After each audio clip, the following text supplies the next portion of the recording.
Abrimos una vez más el portón de esta fábrica, que es el campo, la industria verde, para recorrer los aspectos centrales de la actividad agroindustrial argentina. Hoy vamos a contar con la presencia de Javier Bouján. Él es un especialista en el mercado de granos. Queremos conversar sobre la cuestión del trigo, fundamentalmente la campaña que estamos afrontando, qué es lo que necesitaríamos para lograr una buena campaña de trigo, qué es lo que no tendremos, porque ya es un poquito tarde para algunas decisiones, o más bien hay decisiones tomadas que no son las que tendrían que derivar en lo que indicaría la necesidad de una gran campaña. Hablaremos también con dos economistas, primero con Iván Ordóñez, que acaba de escribir un artículo junto con Sebastián Senesi, que salió publicado en Clarín Rural, sobre las razones, cuál es el trasfondo que hay atrás de estas compras por parte de la compañía estatal china de más del 50% de dos grandes compañías internacionales de comercio de granos. El otro economista es Miguel Pertino, que es ganadero, cabañero. Con él vamos a compartir su visión respecto de la situación del negocio de ganados y carnes en esta coyuntura tan particular de la Argentina, después de años muy críticos, a ver si empezamos a ver la luz al final del túnel. Y como lo hacemos habitualmente, compartiremos un espacio con Jorge Castro, analizando la realidad agroindustrial argentina de cara a lo que está mostrando y demandando el mundo. Estos son entonces los temas y los invitados que vamos a compartir con todos ustedes en esta edición del Campo, la Industria Verde. Iniciamos esta edición del Campo de la Industria Verde con Javier Bouján, un conocido experto en los mercados agrícolas, y el tema con el que queríamos compartir contigo, Javier, es esta cuestión. Yo vengo hablando desde hace meses de que hagamos algo con el trigo y tengamos una campaña decente para no tener que andar mangueando dólares en febrero del año que viene. Pero bueno, no están dando. Sí, yo creo que en realidad venimos hablando hace años, ¿no? Del 2006 para acá venimos hablando de trigo y uno agarra el último impulso. Seguro. Pero sí. No, realmente estamos dejando otra vez pasar el tren. O sea, las medidas que se dijeron que se iban a tomar cuando hubo el cambio de funcionarios en el Ministerio de Agricultura, nada se hizo. Estamos en un mercado hoy, un mercado parado, un mercado que no hoy, un mercado de trigo donde van a quedarnos de carry para el año que viene en una forma inexplicable, 2 millones a 2 millones y medio de toneladas. 2 millones, ¿sí? ¿Cómo viene la mano? Sí, porque vos mirás el nivel de cómo viene la molienda, cómo viene el consumo interno, las exportaciones no se han abierto. Sí. Del 1,5 millones que se dijo para este año, las últimas 500.000 no se han permitido todavía exportar. Claro. En una forma totalmente insólita, con un mercado que se está dando vuelta en el mundo. Tuvo una escalada buena, donde podías aprovechar un mercado de paridades argentinas de 370, 380 dólares. Hoy ya vas a tener que estar hablando de 320. Y no sé de cuánto vas a hablar en la medida que sigamos esperando. Después podrá tener la suerte o la desgracia de Ucrania de seca o de Rusia, pero esos son otros partidos. Seguro.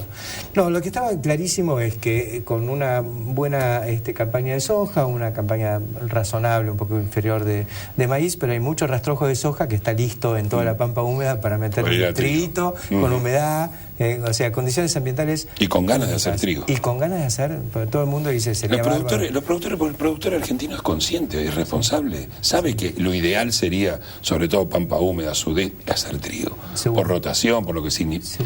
Además ya no hay detrimento en el cultivo de segunda, porque con los maíces tardíos está demostrado está demostrado que no, tenés un potencial. Yo me escucho por ahí que algunos funcionarios dicen, vamos a crecer un 10%. ¿Un 10% de cuánto? De 3.700.000, de nada. Estamos tan lejos de nuestra capacidad productiva. Sí. Y lo que vos decís, ¿no? Después llega el parate ese que existe entre que terminamos la soja y vuelve la gruesa de vuelta. Sí, es un año, es eterno para todos y para el gobierno. Pero para el mismo gobierno. Vos fíjate que hoy mismo que hablamos de estas 2 millones y pico, estamos hablando de 700 millones de dólares que no se están permitiendo que ingresen, de los cuales 130 más menos serían recaudación neta por retenciones. Sí. Fíjate que el gobierno salió a pedirle a la exportación 1.000 millones de dólares adelantados, tenía el trigo. Pero te va a pasar lo mismo sobre fin de año de vuelta, porque la realidad ¿cuál es? Vamos a crecer un 10%. Bueno, acá no, vamos a tener una producción de ¿cuánto? Si el tiempo nos acompaña, no menos de 12 y medio vamos a andar ahí. Más 2 y pico, vas a estar en 13, 15, 14. Después vemos cómo terminamos.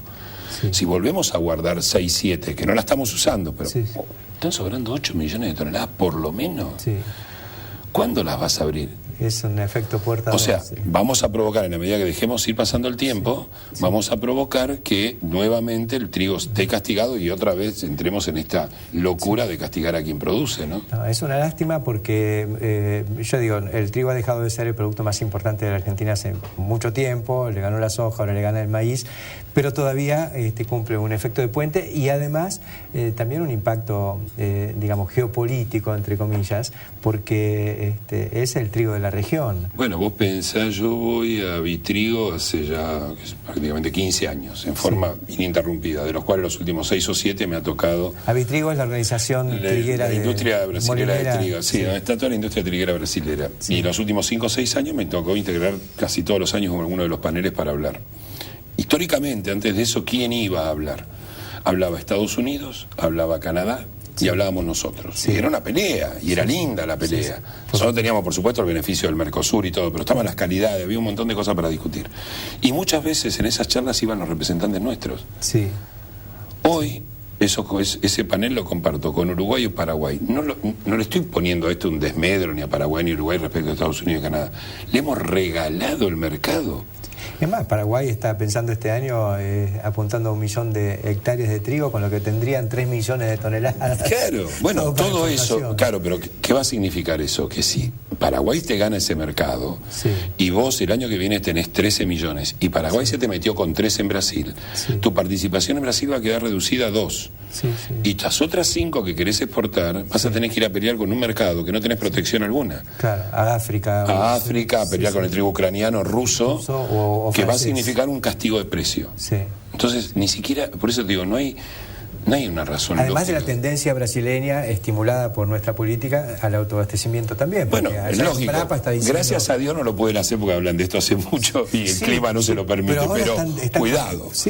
Cuidado porque hemos visto cómo han crecido en soja, cómo crecen en maíz.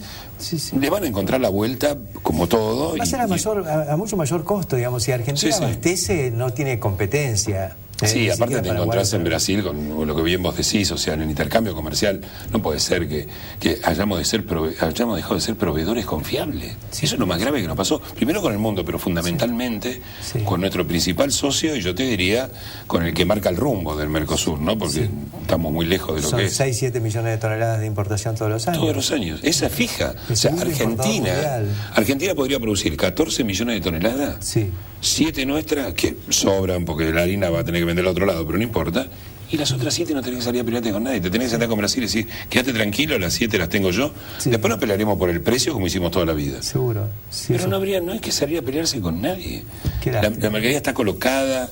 No, es realmente lamentable, sobre todo para alguien, qué sé yo, en el caso mío, donde toda la vida me he desarrollado fuerte en el sudeste, y el sudeste, hoy te encontrás con un puerto como el de Necochea, con cerca de 2 millones de toneladas de trigo, que no tienen salida. Y que ese productor hoy, para salir, tiene que gastarse entre 400 y 500 pesos la tonelada de flete para llevar a los molinos del Gran Buenos Aires. Siempre y cuando tenga una calidad de trigo que le permita ser industrial. Porque podés vender un trigo condiciones cámara, y hoy la realidad es que la industria local lo que te está buscando es calidad, que es lo lógico. No tiene salida. No tiene salida. Hoy estamos hablando de 300, 400 pesos sobre un valor promedio de 2.000, 2.100 pesos. Hasta el año pasado había que lidiar con Moreno en la Secretaría de Comercio por todas estas cuestiones. Sí, no sé si Moreno lo entendería más fácil, a lo mejor. Pero yo creo que a la larga algo habría aprendido. Nunca fue demasiado condescendiente ni bueno. Yo creo que lo peor que le pasó fue lo que hicieron hace 2 años, ¿no? Cuando se quedaron esas 6 millones que tuvo que cerrar porque se hicieron mal las cosas. Pero ni siquiera miedo a desabastecimiento, Héctor, porque acá la gente se olvida hasta lo que firmaron. En el acuerdo marco de trigo del 2008, 2009, dentro de todos esos acuerdos famosos que se hacían en esa época, hay un artículo que firmó el sector exportador donde se hace responsable de las exportaciones que haga, y si falta trigo, son los encargados de ponerlo al mercado. Con lo cual hasta eso te permite decir, yo no necesito ni siquiera abrir y cerrarlo. Seguro. Porque responsables son todos ustedes, muchachos, y si acá se lo llevan, lo tienen que volver a traer. Por supuesto. Entonces, digamos, ¿cuál es el sentido de esta administración? Y aparte, si vos sos gobierno de última, y hoy abriste 5 o 6 millones, como ya pasó, siempre tenés la llave para el control. O sea, no vas a permitir, bajo ningún punto de vista estamos diciendo, che, no, nosotros nos vamos a quedar sin trigo. Y hay que pagarlo. No, nadie está diciendo que la industria se quede sin trigo. Por supuesto que no. Ahora, que mientras sigamos creando estas dos peceras, bueno, lo que vemos son dos sectores que cada uno en su momento tiene una rentabilidad fuera de lo que debería ser, y el único perjudicado es quien lo produce, y bueno, y así estamos, ¿no? De 6 millones y pico que llegamos a sembrar de hectáreas, a duras penas estamos viendo si vamos a llegar a 4. A 4 como un éxito, porque como un éxito, y lo vamos a ver como un éxito este año. Qué tremendo, ¿no? Y mientras tanto el mercado internacional, que dijiste tuvo un pico hace 15, 20 días, ahora se empezó a pinchar porque, bueno, mejoran las condiciones en Estados Unidos y se disuelve un poco el foco de conflicto entre Rusia y Ucrania. Sí, yo eso lo veo como el trigo corto, ¿no? Yo creo que hay que mirar un poquito más allá, y por lo menos los primeros pronósticos que uno está viendo de clima no son tan buenos para Europa del Este. O sea, eso va a haber que seguirlo cerca, porque eso puede ser un rebote. Digamos que están entrando en la primavera y la mano no viene tan holgada. La mano no viene tan bien, así que eso va a haber que seguirlo de cerca, porque de todos modos, cuando uno mira el comportamiento soja, maíz, trigo, es como que el trigo pareciera ser el más atrasado de todos los productos. Lo que pasa es que el trigo terminó compitiendo con un maíz, y viste lo que pasa con el maíz en el mundo, levantás una tapa de cloaca en cualquier parte del mundo y sale maíz, entonces bueno, eso lo atajó. Sí, pero también la cosa pareciera no ser tan holgada en maíz. En las últimas semanas ha estado repechando también, recién se empieza a jugar el partido en Estados Unidos. Sí, que parece que no va a ser tan óptimo, ¿no? El maíz pareciera ser inclinarse más al productor americano por la soja que por el maíz. Pero sobre todo parece que el consumo está muy fuerte, ¿no? Bueno, el tema, no nos olvidemos que algo que vos defendés mucho, que es el tema energético, para ellos es fundamental, ¿no? Y que acá, si uno lo mirara con esos ojos y tuviésemos una política así, bueno, no te rías, biodiesel, etanol fuerte y bien dirigida, hoy tendríamos capacidad de crecimiento sin tener inconveniente de colocación externa, ¿no? De hecho, lo que hicimos con el biodiesel.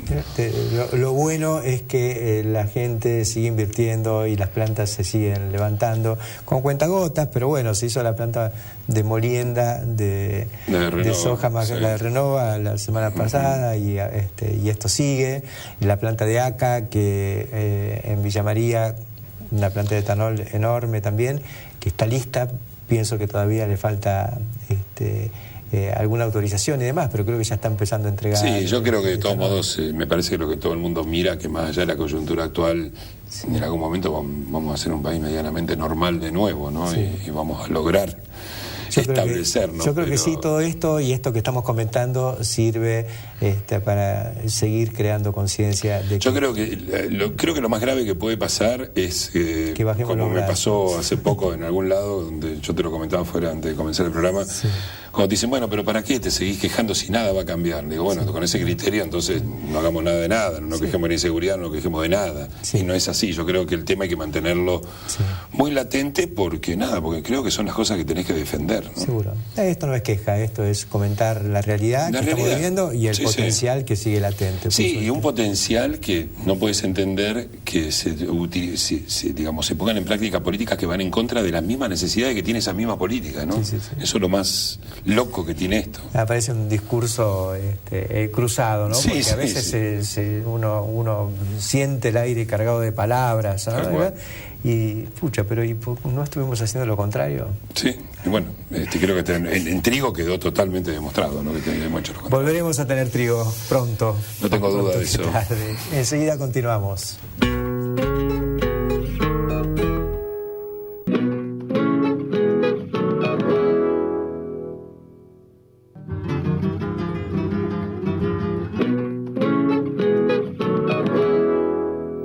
Continuamos en el campo, la industria verde, y ahora en los últimos días ustedes saben que se produjeron algunos eventos que involucran a los sectores clave de la economía argentina, vinculados con la incursión del capital chino, primero la venta de el 51% de Nidera a nivel internacional, pero Nidera es una compañía internacional con un asiento muy fuerte en Argentina, y luego la de Noble, que no es tan vieja en la Argentina, pero bueno, una compañía de Singapur, donde también COFCO, la empresa estatal china, toma el 51%.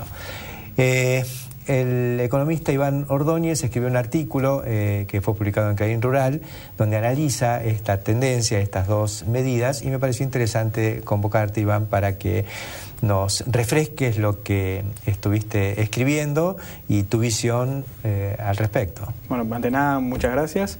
Y un poco lo que queríamos contar con Sebastián Senesi, con el que coautoramos el pequeño artículo, era la distinta dinámica que está teniendo el negocio a lo que supo tener antes a partir de la apertura de capital de estas empresas de trading global de granos.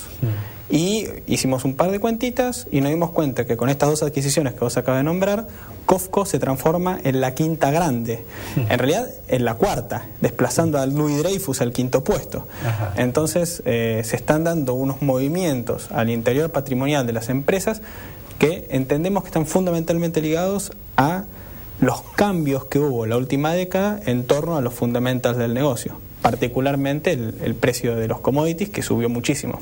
¿Y por qué sube el precio de los commodities? Bueno, esa historia ya es muy conocida. Tenemos, digamos, un factor de demanda, que es el más famoso, que es el ingreso de China a la OMC, junto con su clase media gigante urbana, que cada día crece más, y el retiro de Europa como exportador neto de alimentos. Entonces eso genera una presión sobre los productores mundiales de alimentos muy grande y resulta en un precio. Ahora, no es, porque en general los analistas internacionales o los economistas de renombre y las grandes agencias hablan de los commodities en general, entonces ellos creen que sube el oro, sube la plata, sube el petróleo, suben los granos. ¿Hay diferencias? Hay una unión entre los soft commodities, que son los commodities agrícolas, sí, y el petróleo. Pero después los otros, los metales y otras materias primas, digamos, para uso, no sé cómo calificarlo, más industrial, si querés de alguna manera. Esos tienen otra dinámica totalmente distinta. Entonces, esa presión, si bien está sobre todos los commodities, es particularmente alta en los commodities soft, que van desde el cacao, sí, hasta la soja, en medio todo. Alimentos y energía. Alimentos y energía, fundamentalmente. Bueno, por eso te hablaba de petróleo. Aparte, el petróleo tiene un doble rol, porque es un insumo clave para la producción de los, sí, commodities agrícolas. Entonces, sí, y ya sea como energía para poner a andar las máquinas, sí, o como una materia prima esencial para hacer el fertilizante que va en los campos. Sí. Entonces, y otros agroquímicos. Entonces, van medio de la mano. Pero además se da la inversa también, porque hoy la agricultura puede sustituir al petróleo. Justamente. Y bueno, básicamente lo que estuvimos viendo es eso que charlábamos recién, que es que los precios se incrementaron significativamente, básicamente al doble del nivel histórico, para resumirlo, pero a su vez ganaron un montón de volatilidad. Los precios. Eso es muy importante. Entonces hicieron el negocio del trading un negocio que consume el doble de capital del que consumía antes, sí, pero aparte de una manera muchísimo más volátil. En el lapso de una semana, un barco Panamax que antes llenabas con $16 millones, ahora lo tenés que llenar con 32, y en una semana puedes necesitar 35. Sí. Así, de un momento para el otro. Entonces, eso es lo que hace que de pronto está llegando China y se va por otro lado. Totalmente. Pero hay que tener la red y... Hay que tener la red y hay que tener el capital en el momento para tener la espalda financiera de hacer el aguante. Sí. Entonces, las compañías, ajustándose a una necesidad de capital muchísimo más alta y más volátil, están empezando a pensar nuevas estrategias. Una puede ser la aplicada por COFCO, que es crecer significativamente en volumen, y otra es la que tomó Glencore en el 2011, que salió a bolsa, sí, o Dreyfus, que Margarita Louis Dreyfus, que es, digamos, la heredera, la matriarca viva, digamos, que dijo: estamos considerando dos opciones, o asociarnos con alguien vendiéndole una porción de capital significativa, o nosotros también salir a bolsa, como hicieron en su momento ADM hace muchísimos años y Bunge en el 2003. Claro. Entonces, estos movimientos que se están dando responden a esa dinámica, y también con Sebastián lo que vimos es que hay una necesidad de disminuir los riesgos que se incurren cuando uno hace una transacción. A ver, ¿cómo es eso? Básicamente, cuando vos transás cualquier bien, lo primero que tenés que hacer es ponerte de acuerdo en la calidad de lo que estás transando y en el precio. Sí. Si vos estás haciendo eso en forma repetida y por volúmenes muy grandes constantemente, llega un momento donde ponerte de acuerdo en la calidad, en el precio, en la logística, en la forma de pago, etcétera, etcétera, etcétera, se transforma en algo tremendamente costoso. Entonces vos, si absorbés distintos niveles de la cadena de valor, vas disminuyendo esos costos de transacción. O diluyendo, transfiriendo de un eslabón al otro. De un eslabón al otro. Pero básicamente, en algunos casos directamente vas a desaparecer, porque ya Cofco nos tiene que relacionarse con Nidera. Sí. De alguna forma van a interactuar, y con Noble, de alguna forma van a interactuar, y toda esa parte que se daba, digamos, para decirlo de alguna forma, en el puerto de Dalian en China de la negociación, ya se va a trasladar al puerto de Rosario. Fueron avanzando en la cadena. Cuando se produjo la compra del 51% de Nidera, yo me acuerdo que me llamaron de una radio y yo hice el comentario, mi sensación no es que los chinos se compraron una compañía argentina, sino que la Argentina se metió un poquito más adentro de China también. En cierto sentido está pasando eso, justamente cuando la puerta de la negociación deja de ser Dalian y pasa a ser el puerto de Rosario, claramente hay una interacción ahí. Sí. De vuelta, para mí es muy auspicioso, es una señal muy grande, es una inyección de capital en las compañías. Hay siempre un cash out en la inversión, o sea, los inversores preexistentes toman un poco de ese valor con el ingreso de los capitales, pero sobre todo el grueso de la inversión se vuelca dentro en un nuevo plan de negocios. Claro, digamos que es muy difícil llevarse un puerto para otro lado. Obviamente, obviamente. De la misma manera que nadie viene acá a llevarse los campos. Sí. Lo que viene a llevarse es el usufructo de los campos. Sí. La explotación, por eso el tema de la extranjerización. La extranjerización de las tierras es muy raro, sobre todo para un gobierno que ha ejercitado distintas políticas en torno al control del comercio del producto. Entonces, nadie más claro que ellos tendría que tener que no es muy importante la tierra, sino que es mucho más importante el flujo de capital que la tierra genera y el producto que la tierra genera. Acá lo que yo estoy viendo es que las compañías estas que estaban compitiendo entre ellas, las 5 grandes más otras intermedias. Sí, bueno, hay un montón, ¿no? Obviamente. Sí. No, bueno, y hay aparte, muchísimas más, ¿no? Cuando se escribió Traficante de Granos hace 40 años, hablaba de 4 o 5 compañías, 2 de ellas no están más, Conti no está más, André no está más, y aparecieron otras como Glencore, por ejemplo, que vos hablabas de las 5 grandes, creo que Glencore está claramente entre ellas. Si sumamos digamos, lo que las 5 grandes participan en lo que es la producción de granos, tienen el 25% de la producción mundial, no solamente de granos, en realidad de soft commodities, incluye caña de azúcar, cacao, etcétera. No producción, sino comercialización, claro, la comercialización de la producción. Ahora, si miramos la participación de las 5 grandes en el comercio internacional de esos productos, eso que era un 25 salta hasta un 80. Mira vos. O sea, es un negocio donde uno necesita una capacidad logística muy grande, mover volúmenes muy altos, porque tiene un margen muy pequeño. O sea, si uno mira, si miramos la facturación de Nidera versus lo que se pagó por el 51% de Nidera, el múltiplo es muy bajo. Eso es un indicador de que el valor que generan las compañías es de un margen muy chico, por eso se paga tan poco el negocio. Me acuerdo hace 3 o 4 años alguien me dijo, mirá lo que ganó Cargill, y creo que había dado un balance de $1.300 millones.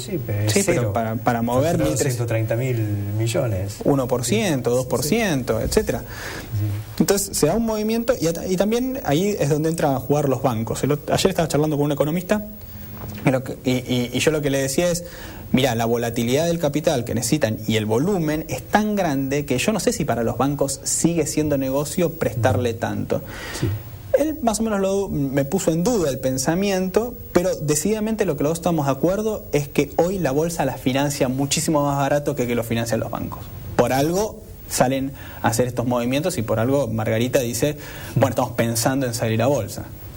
Muy interesante, gracias por tus comentarios de hoy. Vamos a seguir atentamente estos movimientos que da la impresión de que una golondrina no hace verano, pero 2 lo arriman, ¿no? Gracias, Iván Ordóñez. En Bio4 tenemos un compromiso: generar empleo, capacitación y desarrollo tecnológico. Bio4, construimos un futuro con más energía.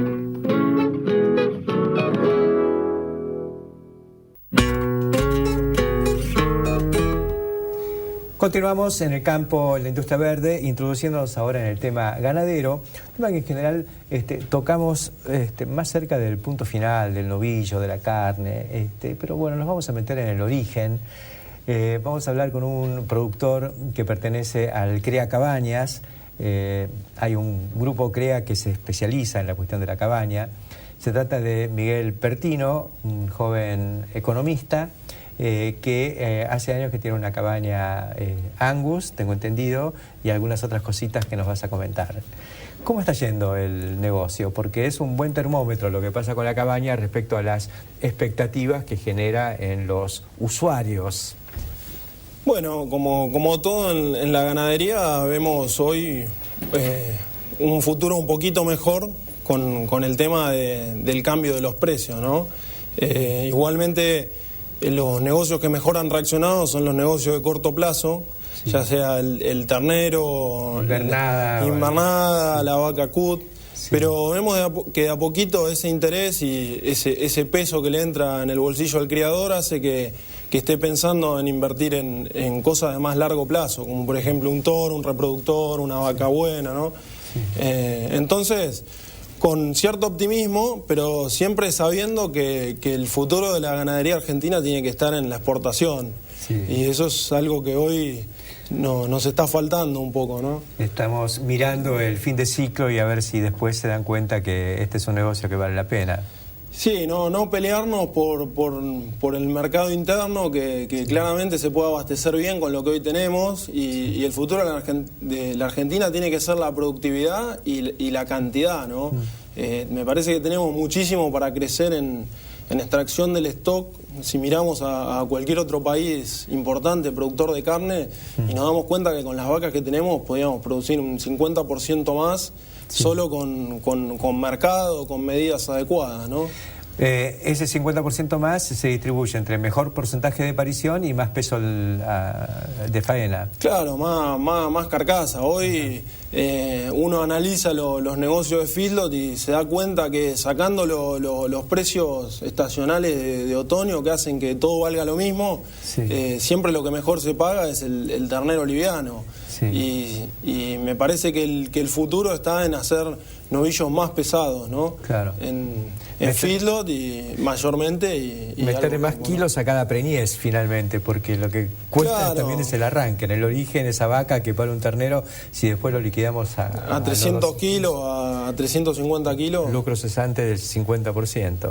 Exactamente. Lucro cesante en kilos. Lo que pasa es que esos kilos claro, implican merma de precio. Con la misma cantidad de vacas, la misma cantidad de preñeces, podríamos producir mucha más carne. Y tenemos los granos, tenemos el know-how, los feedlots, ¿no?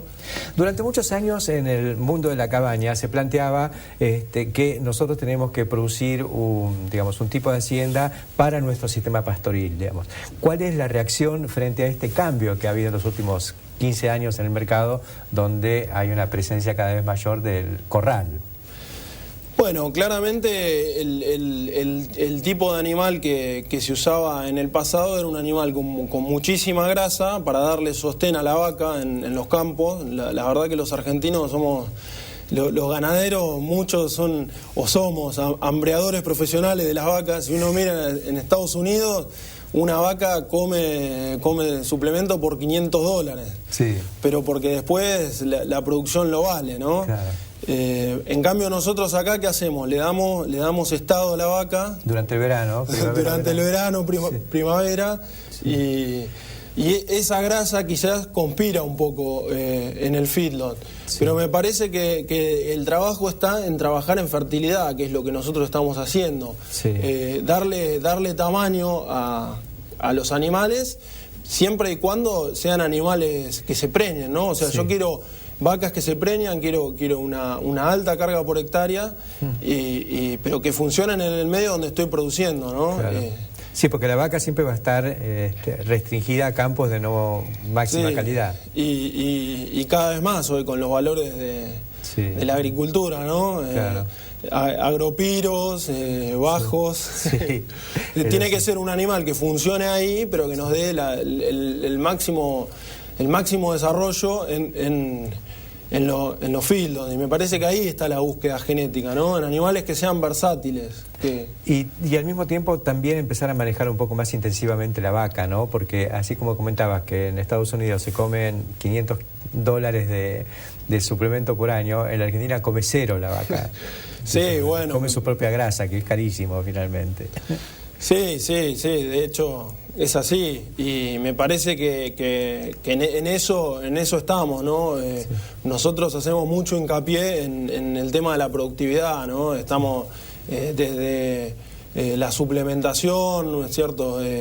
Sorgos diferidos, digamos, estamos atrás de poder tener más vacas donde antes teníamos una vaca, queremos tener una vaca y media o lo que podamos, ¿no? O más. Decime una cosa, ¿vos qué criás? Bueno, el fuerte nuestro es el Angus, ¿no? Sí. Es una empresa familiar y hace 30 años. ¿Cómo se llama la cabaña? Cabaña La Trinidad. La Trinidad. ¿Y está ubicada? En Magdalena, 80 kilómetros de Buenos Aires.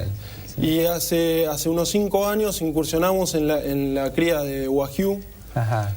Con la idea de poder darle valor agregado, ¿no? Un poco más de valor agregado e incursionar en un mercado nuevo, sí. Que es el de la carne Kobe, ¿no? Y ahí ustedes venden genética para eso. Claro, nosotros arrancamos con la multiplicación de genética, trajimos embriones puros de Uruguay, que son primera generación traída de Australia, y empezamos a seleccionar líneas. Sí. Y empezamos a multiplicar lo que teníamos, y hoy estamos con venta de semen, embriones y reproductores. Ajá. Y eso está, digamos, hace unos años que se viene hablando. Sé que hay una organización que ofrece carne en restaurantes y demás, pero ¿y cómo se ve así en el gran mercado? Bueno, la verdad que es un mercado muy, muy pequeño para lo que es el mercado argentino, y hoy tiene dos patas, digamos, lo que es restaurantes y catering y lo que es exportación. Sí. En lo que es restaurantes y catering me parece que el mercado está fuerte, y lo que es exportación, al igual que el resto, nos falta un cambio de rumbo. Claro. Qué lástima, ¿no? Porque sí. Me parece que la Argentina es un país ideal para todo lo que tenga que ver con sí, y me parece que es un mercado que da para todas las carnes, ¿no? Sí. Entonces, sí. es un delicatessen. Chile mismo, conversábamos la semana pasada con Fernando Vilela, que nos decía que exportan carne de cerdo y de pollo a todo el mundo, siendo importadores de maíz y harina de soja, pero también importan pollos y cerdos que consumen en el mercado interno. O sea, lo que pueden exportar lo exportan, lo de más calidad. Bueno, incluso nosotros tenemos idea de que Brasil está importando carne de Kobe para abastecer hoteles 5 estrellas, ¿no? Siendo el productor más grande, o uno de los productores más grandes de carne del mundo, sí. Exporta esto que es de altísima calidad. No lo pueden producir y lo importan. Ya van a poder, ¿eh? Sí, está creciendo. Lo que se propone lo hacen. Está creciendo muchísimo en toda América Latina esta raza, así que la vemos con buen futuro. ¿Cómo funciona el Crea Cabañas? ¿Cuántos productores hay? Bueno, nosotros somos 8 productores. Yo trabajo en La Trinidad y en Buen Retiro, que es un cliente y un amigo, y estamos divididos en distintos lugares de la provincia de Buenos Aires. Pertenecemos a la zona sudeste, y en realidad lo que nos moviliza es el amor o la dedicación en la cabaña, ¿no es cierto? Parece que es algo muy artesanal y en lo que uno no puede discutir, y en realidad nosotros vemos que nosotros 8 podríamos, o sea, el mercado de reproductores es tan grande que no somos competencia, y somos francos y nos contamos todo, nos contamos los problemas, y después de 10 años creo que podemos decir que ha sido muy exitoso, que se ha podido sacar muchísimo, por lo menos desde la empresa que yo trabajo hemos podido aprender muchísimo de otras cabañas, ¿no? Y ver lo que hacen. Muy interesante el modelo CREA aplicado a una cosa tan específica y que es el origen, es la semilla de la cosecha de novillos. Muchas gracias, Miguel, por estos comentarios, por contarnos un poco cómo funciona el negocio de la cabaña y la perspectiva que le ves a la ganadería. Gracias por estar acá y enseguida continuamos. Continuamos en el campo, en la industria verde, ahora en el espacio que compartimos con Jorge Castro. Y bueno, Jorge, seguimos teniendo noticias de semana a semana. Ahora parece que el Departamento de Estado de Agricultura de Estados Unidos está pensando en China. Exactamente, es un informe de esta semana, Héctor. Adelantan el cronograma de las previsiones que tenían respecto a las importaciones de maíz de parte de China.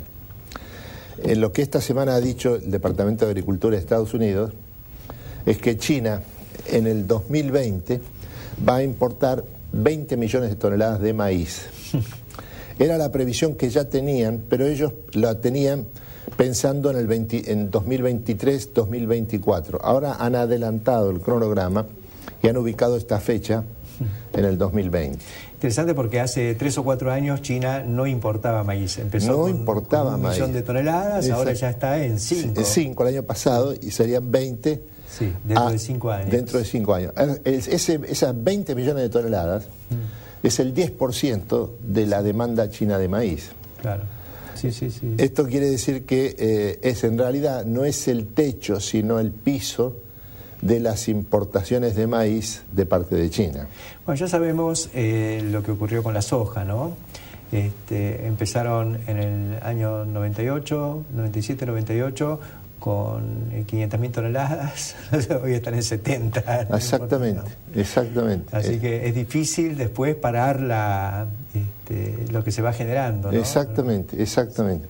Ahora, esto está modificando el mapa de la producción agrícola mundial, en el sentido de que la demanda china exige especialización y por lo tanto concentración de recursos y de capacidades en la producción suficiente como para alimentar esta demanda. Sí. Lo que esto deja es que la principal plataforma de provisión de proteínas en este siglo está situada inequívocamente en América del Sur, sobre todo alrededor del eje Brasil-Argentina. Sí, eso es claramente así, pero la composición del lugar es esta. Si ellos están necesitando 70 millones de toneladas de soja este año, y esto va a seguir. Así es. La soja va junto con el maíz adentro de un alimento balanceado, que la proporción es 65-35, 70-30, hay más maíz que soja. Así es. Si no les empieza a alcanzar el maíz propio y no tienen muchas posibilidades de crecimiento en la producción, lo que hay que pensar es que no se pueden ser volúmenes, pero espeluznantes. Espeluznantes quiere decir, hay que pensar en los términos de las dimensiones de la demanda china. Sí. Es un país de 1.340 millones de habitantes, donde la clase media ya representa unos 500 millones de personas. Sí. Y que en el año 2030 la clase media tendría 1.000 millones de personas. Sí. Y clase media es urbanización, es cambio de hábitos de consumo y mayor cantidad de proteínas, cerdo, pollo. Ahora, más altura incluso. Y bueno, ya por eso les gusta más, porque saben que con una alimentación con más proteínas animales mejoran los parámetros físicos. Exactamente. Y a todo el mundo le gusta ser más alto y en algún momento van a empezar con ojos celestes también. Bueno, pero claramente esto está vinculado a una tendencia de fondo. Sí. Esto que está ocurriendo en China es una tendencia, una de las principales tendencias de la economía mundial del siglo. En este sentido, el fenómeno chino no tiene ningún parecido con ninguna burbuja especulativa. Es una tendencia de fondo de la época. Sí. Y en este sentido, un elemento que convendría tomar en cuenta, Héctor, es que en el mes de julio, primera semana de julio, ha confirmado su visita al país el presidente de la República Popular China, Xi Jinping. Sugiero que el sector agroalimentario del país, a través de sus distintas organizaciones, debe tomar como propio la presencia en la Argentina del máximo mandatario de la República Popular China.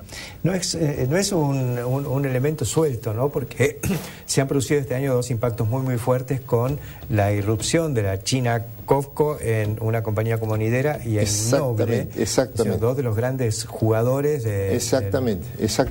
Está claramente vinculado este aumento de la demanda china de granos, especialmente soja y maíz, que proviene de solo 3 países, Estados Unidos, Brasil y la Argentina, con la importancia que adquiere COFCO en el mundo de los grandes traders de los agroalimentos en el momento actual. en el sentido de que están buscando establecer una cadena propia de valor desde la originación, esto es de la producción del grano, en el caso de Estados Unidos, Brasil y la Argentina, y la demanda china. Ahora viene el tema del maíz, pero no nos olvidemos también de que el año pasado hubo un impacto muy fuerte con la adquisición de Smithfield, digamos, una de las grandes corporaciones de cerdos de Estados Unidos, por parte de otra compañía china. O sea que ahí están comprando maíz y soja convertido ya en cerdos, más el agua americana, más el conocimiento. Eso, y las marcas. Y las marcas. Que son garantía de calidad. Sí, seguro. Y esta nueva clase media en China reclama calidad en sus alimentos. Sí.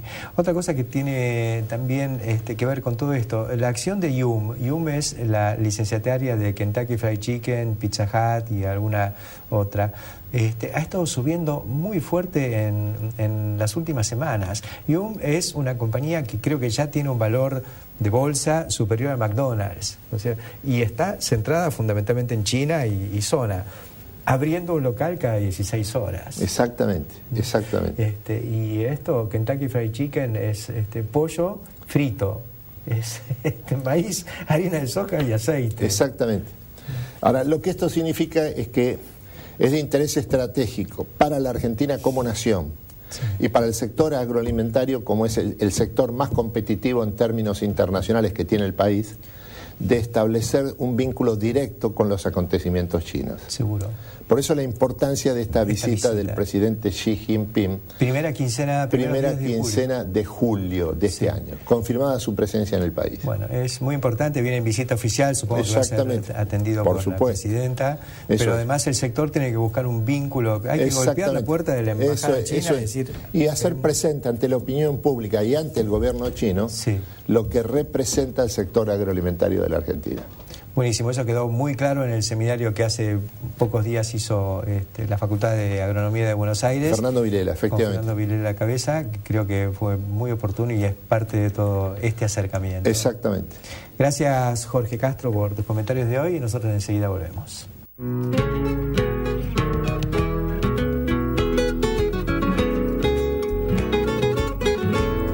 Como reflexión final de esta edición del Campo, la Industria Verde, quería retomar un poco la cuestión del trigo y vincularlo con la situación, lo que es el pensamiento oficial en la materia.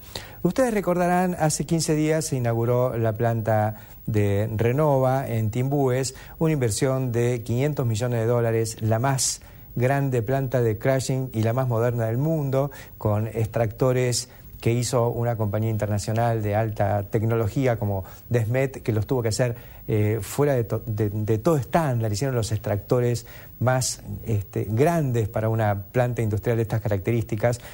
Bueno, sin embargo, no hubo mucha presencia oficial, no vino nadie del gobierno nacional, y sí, desde la Casa de Gobierno, la presidenta hizo un discurso en el que deslizó que, bueno, en realidad no hay que tener rencor, porque el rencor produce arrugas y no sé qué otras cosas, que es malo ser rencoroso, pero debiera tener algún rencor porque esto es lo de la soja y todos saben que con la soja nos llevamos mal.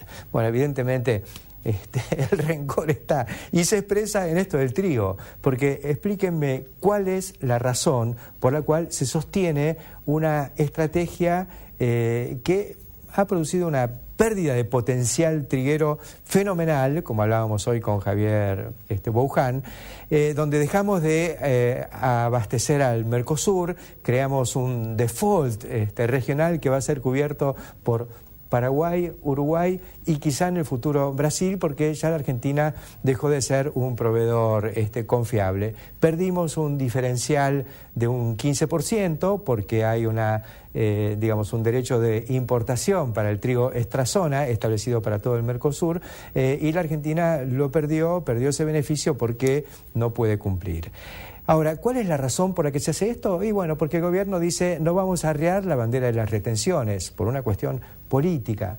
Ahora, esta política al país le cuesta millones, miles de millones de dólares. Concretamente, si este año hubiéramos alcanzado una superficie de 6 millones de hectáreas, que no es mucho más que las buenas superficies que supimos tener y que no va en detrimento de ninguna otra actividad, porque trigo soja y hoy trigo maíz de segunda es algo muy factible sin pérdida de rendimientos, maíces sembrados en el centro de la provincia de Buenos Aires, primeros días de enero, o sea, en cuanto se levante el trigo, si hay buena humedad pueden llegar perfectamente a cosecha en el mes de mayo, escapando a las heladas tempranas. O sea, esta tecnología está consolidada, ya se conoce. Podríamos tener alrededor de 5, 10 millones de toneladas adicionales de trigo, que a los precios de hoy son 3.000 millones de dólares. Nada menos. O sea que el país está teniendo un lucro cesante de 3.000 millones de dólares frente a productores que están dispuestos a asumir el riesgo siempre y cuando no tengan que asumir, además del riesgo climático, del riesgo productivo, el riesgo comercial, el riesgo de tener que guardarse el trigo por más de una campaña. Felizmente aparecen bolsas en el mercado que duran más de 24 meses, garantía, con lo cual el que quiera llegar hoy al 2016 podría hacerlo, pero bueno, hay que aguantar financieramente y nadie está en condiciones de hacer esto. Sin embargo, todo el mundo está pensando en el aluvión de trigo que se va a venir el día después. Diría, ¿por qué el gobierno no arría un poquito estas banderas absurdas, se pone del lado de la naturaleza de las cosas, celebra un acuerdo con el sector productivo, garantiza que no va a haber restricciones a la exportación, que va a haber una apertura plena, que va a haber un acuerdo con la industria molinera que tendrá que recibir algún tipo de seguridad respecto al abastecimiento, que comentábamos también con Javier Buján, históricamente no ha habido jamás problema de abastecimiento de trigo en el mercado interno, porque nadie es tan tonto de estar vendiendo a un precio y después teniendo que recomprar a un precio muy superior. O sea que el mercado mismo va a dar señales en el momento en el que empieza a escasear el trigo de que hay que comprar antes de que se escape. Aún en las condiciones más liberales del mercado hay soluciones de mercado que son más baratas que la del año 2012, cuando se acabó el trigo y tuvo el precio más alto de la historia, bien por encima del precio del mercado internacional. Creo entonces que es el momento de remarcar que hemos perdido esta campaña, porque todas estas palabras van a caer nuevamente en el vacío, pero no importa, porque aquí lo que hay que hacer es marcar muy bien cuáles son las razones y las posibilidades para resolver o para contribuir a la solución de un problema que tiene la macroeconomía argentina. Esto va más allá de la mesa de los argentinos, que siempre estuvo garantizada, va a lo que son las necesidades de entregar un país más ordenado, que es lo que la presidenta dijo que quiere, para que el próximo gobierno encuentre las cosas un poco mejor. Si quiere que el próximo gobierno encuentre las cosas un poco mejor, hay que empezar ahora, porque los tiempos biológicos son muy concretos. Y estamos perdiendo la oportunidad de una gran campaña de trigo, posiblemente ya lo perdamos, pero tengamos muy en claro que esto se podía haber hecho y no se hizo. Hasta la semana que viene.